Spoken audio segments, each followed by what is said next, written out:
rolling across distant hills, a herdsman coaxing worm-ridden sheep through the bog, a lone trader and his mule come to sell heather beer and dubious potions to the soldiers of the wall. At night they would see even less, for the native people of this land considered it ill luck to be abroad after sunset. A sentry might pass his entire night watch and count himself lucky to espy something to break the monotony. The ghostly sight of a white owl quartering the fields, perhaps, or the flash of distant lightning in the valley beyond.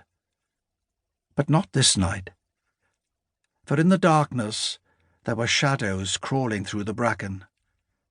They were crouched low and moved only when the wind blew to cover the sound of their passage. A dull-eyed sentry might have mistaken them for a breeze shaking the undergrowth, or for a pack of wolves following the scent of a herd. But careful as they were, the raiders could only move quiet and unseen for so long. The scrape and rustle of leaves turning aside threatened to give them away, as did the rattle of a spearhead poorly socketed in the haft and singing in the wind. And the clouds that had covered their approach played the traitor now, thinning and scattering, and one could see the glimmer of moonlight on a broad-leaf blade of a spear, and shining upon white teeth, upon faces painted for war.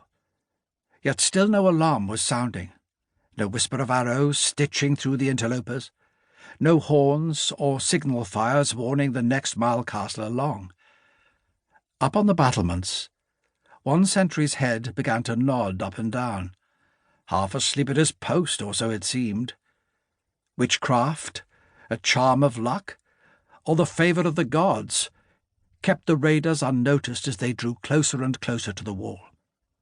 But all luck runs out eventually, for the gods are fickle and jealous of good fortune.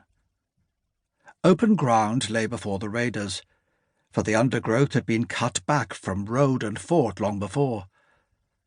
It was creeping back now, after many years of neglect, but still left bare terrain that no raiding party could hope to cross unseen.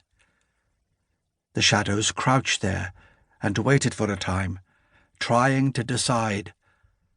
For their choice was to slink back through the heather to their steadings in shame, or to make a rush across the open ground and die beneath the wall.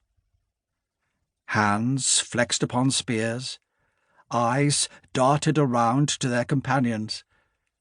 None wished to be the first to flee, or the first to chance their lives upon the open ground. But then at last they chose a third way. As the moon tilted through the sky and the clouds broke open, the raiders stood up, stepped forward, and waited. Now was the time, for the challenge to be called, the horns to sound, for the volley of javelins and arrows and sling stones to cut the raiders down where they stood, for the might of imperial Rome to destroy those who dared come to her borders with weapons in hand. There was nothing. Laughter then, from the figures in the darkness, little hoots and cries of victory, blessings called to the gods of war and the hunt. They strolled forward unhurriedly, spears and shields carried low, and made their way to the gates of the mile castle.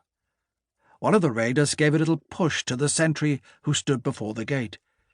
He swung gently on the spot, pivoting and swinging like a scarecrow.